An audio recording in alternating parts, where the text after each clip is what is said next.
Good evening, ladies and gentlemen. Jamie Samuel here, reporting to you from my first episode of my Euro 2020 podcast, and thanks so much for tuning in. For those who don't know, I'm a sports media and business student at Holmes Glen in my final year of the double degree, and my Euro 2020 podcast will be a summary of recent results, as well as bringing you all the upcoming excitement of the matches to come following the day's wrap. I am more than willing to have guests appear on my podcast with me over the tournament, so feel free to message myself, Jamie Samuel, on Facebook or my LinkedIn profile, or if you are interested in joining me for an interview or discussion. Over day one, we saw the Italians get the job done in a dominant, exciting 3-0 victory over Turkey in Rome at the Olimpico Stadium. The Italians began as one of the favourites to win the tournament, after their perfect qualifying record of 10 wins straight. After heading into the break at 0-0, the game sprung into life in the second half when, first of all in the 53rd minute, Turkey's Maher Demiral deflected an Italian cross into his own net. In the 66th minute, Italy doubled their advantage through Immobile's beautiful right-footed finish into the bottom right corner. Immobile would then set up the assist for Insigne to wrap up the game with Italy's third goal in the 79th minute. It was the start the Italians were after. Next up, Italy will face Switzerland on the 17th of June at the Olimpico Stadium in Rome. As for Turkey, they face Wales in the Baku Olympic Stadium in Azerbaijan, looking to rebound from this defeat. Wales and Switzerland played out a thrilling 1-1 draw at the Baku Olympic Stadium. It was heartbreak for Switzerland, who took the lead in the 48th minute off the head of Briel Embolo in the 38th minute, only to be denied by Kiefer Moore's 74th minute header and equaliser. But the heartbreak came when in the 84th minute, when Mario Gavronovic's header was overturned for offside before the restart, denying Swiss a victory in the opening game. Switzerland next face a red-hot favourite in Italy at the Stadio Olimpico in Rome, whilst Wales will take on Turkey at the Baku Olympic Stadium. Finland made their debut at a major tournament, facing Denmark in the Parken Stadium in Copenhagen, Denmark. On the hour mark, Finland made history by scoring their first ever goal at a major tournament, with a header from Joel Pahajapalo. Denmark missed their chance to equalise when Josef Poulsen was brought down in the area and Pierre-Emile Højbjerg fired his penalty with no venom, and it was easily saved down to the left. That was good enough to see Finland home for an historic first victory at a major tournament in a stunning upset in Copenhagen. Next, Finland will face Russia at the St. Petersburg Stadium, looking to back up the famous win. As for Denmark, they face a red-hot Belgium at the Parken Stadium in Copenhagen. As for Belgium, they faced Russia at the St. Petersburg Stadium and got the job easily done 3-0. It was set up in the first half, with Romelu Lukaku scoring as early as the 10-minute mark. Thomas Meunier would double that advantage in the 34th minute. Lukaku completed his brace and all but sealed the win for Belgium in the 87th minute. The 2018 World Cup semi-finalists are off to the perfect start at this year's Euros. They will look to continue that form when they face Belgium, whilst Russia will face an informed Finland in St. Petersburg, who will be buzzing after their historic win over Denmark today. In some other news, some exciting upcoming games include Croatia versus England at Wembley Stadium in London. England will kick off its Euro 2020 campaign hosting Croatia at Wembley Stadium. England will be raring to go for revenge after an unforgettable shock semi-final defeat 2-1 to Croatia in the semi-finals of the World Cup in Russia. To add to the flair, England will, on top of this, be remembering how in 2007, Croatia stunned England 2-3 in London to deny England a place in Euro 2008. In Euro 2016, it was no doubt a disappointment for England, after they finished second in their group, to get knocked out in the round of 16 clash with a shock 2-1 defeat to Minnows Iceland. This was undoubtedly the biggest upset of Euro 2016, and following the upset semi-final defeat to Croatia in 2018, England will definitely be raring to go in 2021 and aim to bring home their first ever European title and first trophy in a major tournament since 1966. Also, with all three of their group matches to be played at Wembley Stadium, there is no excuse for England not to produce quality at this tournament. Anything less than progression out of the group would be considered a failure for Gareth Southgate's men. Southgate spoke ahead of his side's first group stage game of Euro 2020. "We've obviously had a disappointment in Moscow," he said. "We've had two very close games since then. They are a very experienced team with outstanding players, great mentality, incredible spirits, and tactically adaptable. So they really are a big challenge for us for our first game. But we know that we have been able to beat them."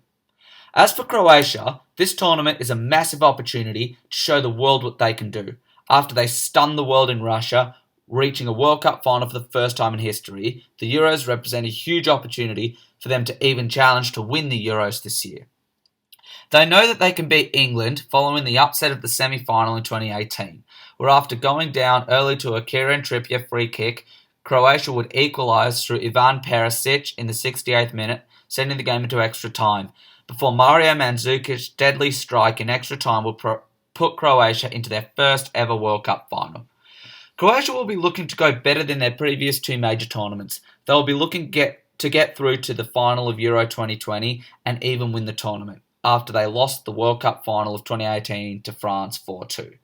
In Euro 2016, Croatia finished top of their group after defeating 2012 champions Spain in the final round of the group stage 2-1. But they were eliminated in the round of 16 with a goal from Ricardo Quaresma in the 117th minute. In 2021, Croatia will no doubt be aiming to go much further into the tournament and maybe bring home an historic first title at a major tournament. Zlatko Dalic, Croatia coach, spoke ahead of the clash with England. "England are one of the favourites to win the Euro," he said. "They have an excellent team, a lot of players, especially in attack. We will need to stop them, and it won't be easy, especially at Wembley. Our first and main goal is to get through the group stage. Then we should think step by step, but I wouldn't look that far ahead now. First, we need to do everything we can to reach the knockout phase. Harry Kane will look to lead England in attack, along with Raheem Sterling. If them two can have a big impact, England can go a long way in this tournament. Perisic will look to continue the form he showed in the semi-final when these sides met in 2018, scoring the equaliser to send the game into extra time and the stunning equaliser in the World Cup final against France. My prediction, however, is England will get the job done 2-1. North Macedonia will face Austria at the National Arena in Bucharest, Romania. They qualified for the tournament, defeating Kosovo 2-1 in the Path D semi-final and then defeating Georgia 1-0 in the playoff final. Coach Igor Angelovski is looking forward to leading North Macedonia through the campaign, but Austria have the experience and should get the victory 2-0. Finally, we look forward to seeing the return of the Netherlands to a major tournament. The Dutch qualified for their first major tournament since the 2014 World Cup after their shock failure to qualify for Euro 2016 in France and missing out on the World Cup in Russia in 2018. The Netherlands will take on Ukraine in their own backyard at the Johan Cruyff Arena in Amsterdam. Holland will be looking to impress at this year's Euro, considering not qualifying for the last two major tournaments mentioned. They will be looking to see how far they can go. Coach Frank de Boer, who will be seeing if he can lead his team to a first European Championship title since 1988, which still stands as the Netherlands' only major tournament silverware, will lead them, along with the likes of Memphis Depay, Virgil van Dijk, Steven Berghuis, Frankie de Jong, etc. These two sides will meet competitively for the first time on Sunday night. The Ukraine is coming into this clash unbeaten in qualification, finishing first above holders Portugal. De Boer spoke ahead of his side's clash with the Ukraine. Ukraine have got some really good players, so they're not easy to beat, he said. The Eastern European countries will have many quality players. I'm expecting these 3 very tough group games, and if we play our game, we should get through to the next round. At the Euros in 2016, Ukraine lost every game and finished bottom of their group, so they will be looking to rebound at this tournament and see if they can at least progress past the group stage. Coach Andriy Shevchenko spoke ahead of his side clash with the Netherlands. The main task is for the team to go through the group stage, he said. We understand that we will have to play against very strong teams and that the Netherlands are one of the favourites. The main thing is that we have a certain style we are playing and we will not change that. We have our own principles which we abide by. So we might have an opportunity to play 4-3-3 or, for example, 3-5-2. But our own principles will not change. Considering they were unbeaten in qualifying, Ukraine will certainly challenge the Netherlands, but the Dutch should be strong enough on this occasion. However, the Ukraine will have big opportunities when they face North Macedonia and Austria. The prediction, the Netherlands 2-1. We look forward to some more mouth-watering football. The excitement of the tournament has shown in the opening 2 days, and we can't wait to see some more of the big names out there as the tournament keeps building. That brings episode 1 of the Euro 2020 podcast to a wrap. Feel free to message myself, Jamie Samuel, on Facebook or LinkedIn if you are keen to be a guest on any future podcasts for this tournament. You can also email me via jamiedsamuel98@gmail.com for any requests to join the show. But for now, thank you so much for tuning into today's episode of my Euro 2020 podcast. Be back with you in a couple days' time with more exciting action and news from Euro 2020.